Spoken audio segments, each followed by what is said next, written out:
Melihat rumah Tristan begitu sepi, Christian pun memutuskan menelpon Tristan. Christian tidak bisa masuk ke dalam rumah Tristan karena gerbang rumah Tristan terkunci. Panggilan tersambung. Halo, Tristan, kamu di mana? Di dalam rumah dan aku tahu kalau kakak ada di depan gerbang. Ada apa? Aku malas jalan ke depan untuk membuka pintu dan gerbang. Lepaskan Haruna. Tristan yang awalnya masih bersikap tenang pun menjadi terkejut. Dari mana Chris tahu bahwa Tristan membawa Haruna ke rumahnya dan dari mana Chris mengenal Haruna? Kedua pertanyaan itu berputar-putar di dalam pikiran Tristan. Kakak tidak bisa mencampuri urusan pribadiku. Kakak pulang saja. Bebaskan Haruna dan aku akan membayar hutang ayahnya Haruna padamu, ucap Christian. Tidak. Ini bukan karena uang. Kakak juga tahu uang 2 miliar itu hanya sebagian kecil dari harta yang kumiliki. Jadi, jangan ikut campur. Tristan memutus sambungan teleponnya. Ia juga mematikan daya ponselnya. Tristan menatap jauh ke arah gerbang rumah dari jendela kamarnya. Ia heran melihat Tristan yang begitu murka mendengar Haruna ada di dalam rumah. Semakin menarik dan semakin membuatku tidak ingin melepaskan Haruna. Dari mana Chris mengenal keluarga Haruna? Tristan yang baru saja selesai mandi masih memakai handuk kimono. Ia melangkah mencari Haruna yang sedang memasak di dapur. Haruna sedang menyiapkan sarapan. Baru saja Haruna mematikan kompor dan menaruh roti bakar buatannya di dalam piring. Tiba-tiba Tristan menarik pinggang Haruna dan memeluk tubuh sintal Haruna dengan erat. Lepaskan aku. Apa yang kau lakukan? Haruna memberontak dalam dekapan tubuh kekar berisi milik Tristan. Mantra apa yang kau gunakan? Kenapa kakakku begitu marah mendengar kamu ada di sini? Tanya Tristan. Satu tangannya yang lain mencengkram dagu Haruna agar menatap wajah Tristan. Aku tidak pernah menggunakan mantra apapun dan aku juga tidak kenal dengan kakakmu, ucap Haruna. Christian. Kau pasti mengenalnya. Hah, jadi Chris kakakmu? Bagaimana bisa kalian berbeda 180 derajat? Chris jauh lebih baik, jauh lebih sopan, daripada kamu. Aku tidak percaya pria sebaik Chris memiliki adik sepertimu, ucap Haruna dengan tatapan tajam. Rahang Tristan mengeras mendengar kata-kata makian yang keluar dari bibir Haruna. Setiap kali Haruna menentang ucapannya, gairah Tristan menjadi naik. Ia tidak bisa menahan hasrat untuk menyentuh Haruna. Dengan kasar Tristan mencium dan melumat bibir Haruna. Kedua tangan Haruna mendorong tubuh Tristan, tetapi tenaga Haruna tidak mampu mendorongnya. Kedua sudut matanya mulai meneteskan bulir bening.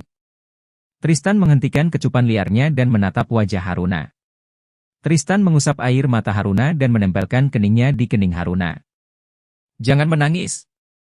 Aku mohon jangan menangis, ucap Tristan. Ia membelai rambut Haruna. Entah mengapa hati Tristan tidak rela melihat Haruna menangis. Tristan memeluk Haruna dan menyembunyikan wajahnya di ceruk leher Haruna. Berdesir hati Haruna saat Tristan memeluknya dengan lembut. Haruna merasakan embusan napas Tristan menyapu lehernya. Ia sampai harus menahan napas beberapa detik untuk menahan gelenyar aneh di tubuhnya. Di depan pintu gerbang, Christian mencari cara agar bisa masuk ke dalam rumah. Christian memanjat pagar teralis itu dan berhasil masuk ke dalam halaman rumah. Christian menuju pintu depan dan menggedor pintu itu dengan keras, membuat Haruna dan Tristan terkejut. Tristan melepaskan pelukannya dan Haruna segera melangkah pergi. Haruna berniat membukakan pintu, tetapi Tristan mencekal pergelangan tangan Haruna. Masuk ke kamarmu, dan jangan berani keluar. Atau kau akan tahu akibatnya jika melawanku. Pergi, ucap Tristan. Haruna tidak ingin membuat Tristan marah lagi padanya, jadi ia memilih masuk ke dalam kamar dan mengunci pintu. Setelah Haruna masuk ke dalam kamar barulah Tristan membuka pintu. Ceklek. Di mana Haruna? Aku akan membawa Haruna pulang ke rumahnya, ucap Christian. Sejak kapan kakak jadi suka mencampuri urusanku? Kakak sudah terbiasa dengan kebiasaanku menyimpan seorang wanita di rumah. Kenapa sekarang kakak harus mengganggu kesenanganku? Tanya Tristan.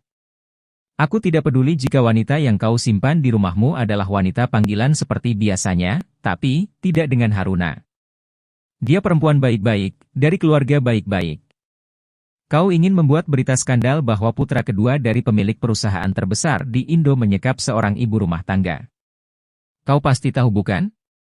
Haruna memiliki seorang putri, kau tidak bisa menyekap Haruna seperti ini. Aku tidak menyekap Haruna. Kakak bisa tanyakan sendiri padanya jika kakak mau, ucap Tristan. Tristan menunjuk kamar Haruna. Haruna jadi berdebar-debar, karena sejak tadi Haruna menguping pembicaraan mereka berdua. Haruna jadi bingung, apa yang harus Haruna katakan jika Christian menanyakan hal itu padanya. Haruna takut jika ia pergi dari sana, Tristan akan melakukan hal yang buruk pada keluarganya. Tok. Haruna, keluarlah. Kita pulang, ucap Christian. Haruna membuka pintu dan menolak untuk pulang. Maaf Chris. Aku tidak ingin pulang. Aku yang dengan sukarela ikut dengan Tristan. Haruna berbicara sambil sesekali melirik ke arah Tristan yang berdiri di belakang Christian. Hutangmu akan aku bayar. Tidak perlu takut padanya. Sekarang, ayo kita pulang. Ucap Christian sambil menarik tangan Haruna, tetapi Haruna menepisnya dengan perlahan. Tidak perlu. Aku akan tinggal dan bekerja di sini sampai hutang ayahku lunas, ucap Haruna. Haruna. Chris, kumohon. Pergilah, ucap Haruna kembali. Haruna mendorong Christian lalu masuk ke dalam kamar dan mengunci pintunya. Sudah lihat?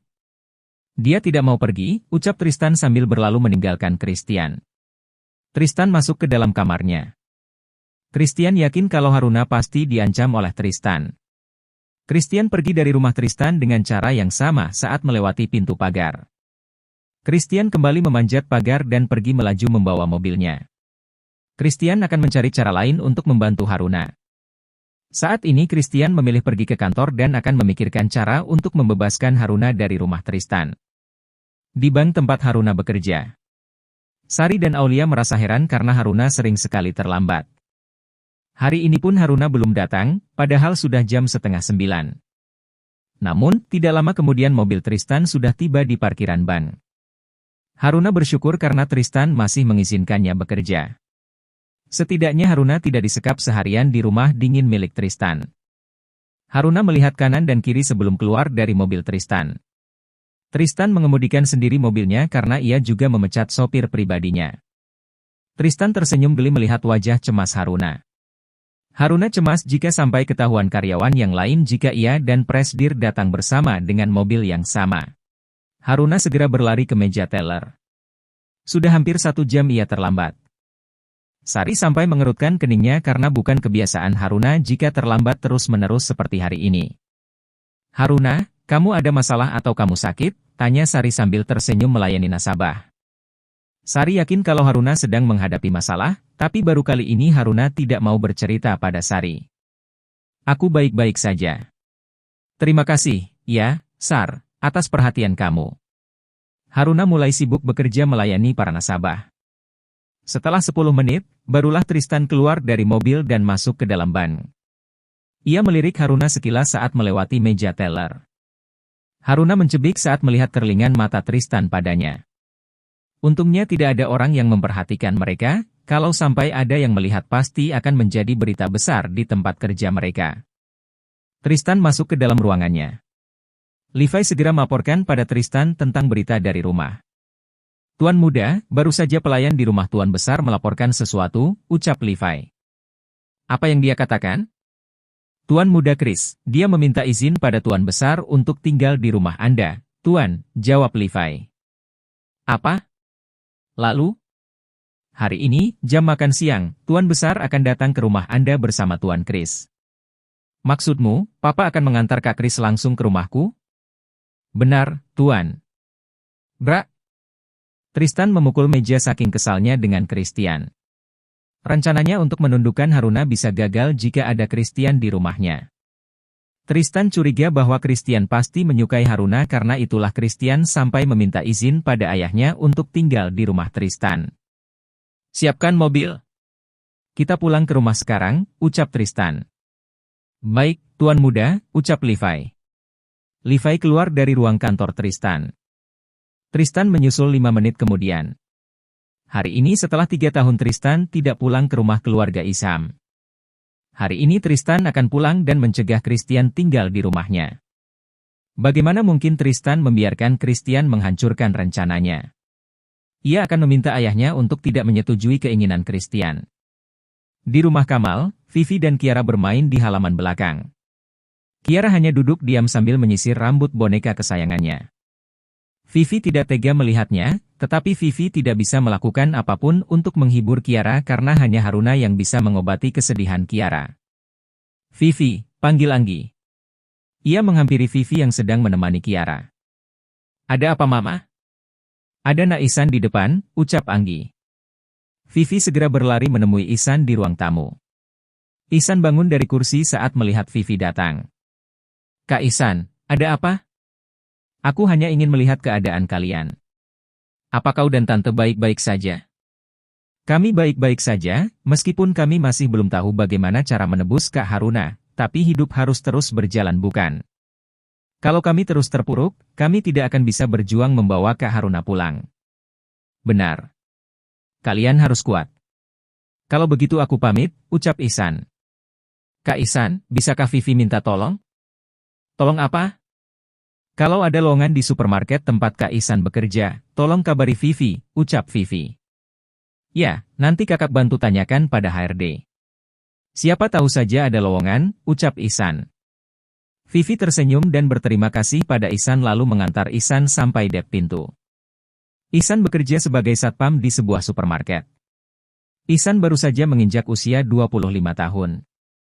Namun Ihsan masih melajang pada hal parasnya yang tampan dengan janggut tipis itu selalu dikejar-kejar oleh teman kerjanya, tapi Ihsan tidak pernah menanggapi mereka. Ada seorang gadis yang menjadi idamannya sejak setahun yang lalu. Karena itulah Ihsan berusaha keras menyisihkan sebagian uang gajinya untuk melamar sang gadis. Walaupun Ihsan belum mengungkapkan perasaannya dan ia juga tidak yakin sang gadis mau menerima lamarannya. Tapi, Ihsan tetap ingin mencoba. Apapun hasilnya nanti, Ihsan akan hadapi meskipun akhirnya akan ditolak. Jam istirahat makan siang sudah tiba. Aulia dan Sari mengajak Haruna makan siang di kantin seperti biasanya. Aku kira kamu tidak bekerja tadi, tanya Aulia. Aku juga heran deh. Haruna akhir-akhir ini kau sering terlambat. Apa kau sedang menyembunyikan sesuatu, tanya Sari. Aku tidak ada masalah. Kenapa kalian memandangku seperti itu? Menakuti aku saja, ucap Haruna. Haruna mengedarkan pandangannya ke setiap sudut kantin dan juga area parkiran yang terlihat dari dalam kantin. Presdir kamu kemana Lia? Cie, ada yang nanyain Pak Bos. Kenapa? Kamu beneran naksir Presdir Tristan, tanya Aulia. Siapa yang naksir sama dia sih? Aku kan cuma nanya, ucap Haruna mencari alasan. Sebenarnya Haruna mencari Tristan karena ingin tahu apakah Tristan keluar atau tidak. Haruna ingin melihat keadaan Kiara. Jika Tristan tidak ada di Bandung, Haruna ingin pergi ke rumah ayahnya untuk menemui mereka. Haruna ingin bertemu Kiara. Ia sangat rindu dan juga mengkhawatirkan keadaan Kiara dan keluarganya. Dia tidak ada. Tadi pagi dia keluar, jam 9 dan belum kembali sampai sekarang, jawab Aulia sambil menggigit roti gandum. Dasar Presdir pemalas, kerja cuma setengah jam terus pergi. Pasti dia mencari wanita di luar sana, ucap Haruna sambil menyesap es jeruk kesukaannya. Ejekan Haruna malah disalahartikan oleh Sari dan Lia. Bau-bau gosong nih Lia. Sepertinya ada yang cemburu, ejek Sari. Sari berhasil membuat Haruna kesal dan mencubit pelan lengan Sari-Sari menjerit kecil sambil mengusap lengannya. Mendengar Tristan tidak ada, Haruna segera pergi tanpa pamit pada kedua rekan kerjanya. Hei, mau kemana? Tanya Sari saat melihat Haruna pergi terburu-buru. Haruna tidak menghiraukan Sari dan berlari kencang keluar dari kantin.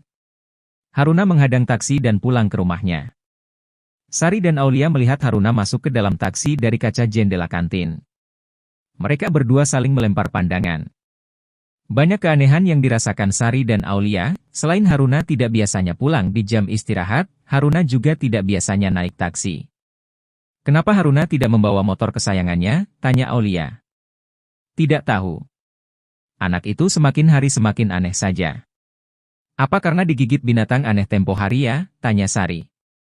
Binatang aneh? Memangnya di bank ini ada yang membawa binatang saat bekerja? Aulia makin heran lagi mendengar ucapan Sari. Sari bercerita tentang Haruna yang tempo hari kelihatan pucat setelah dari toilet. Di lehernya juga terlihat luka gigitan yang membiru dan mengeluarkan darah sedikit yang mulai mengering. Aulia jadi penasaran, binatang seperti apa yang menggigit Haruna?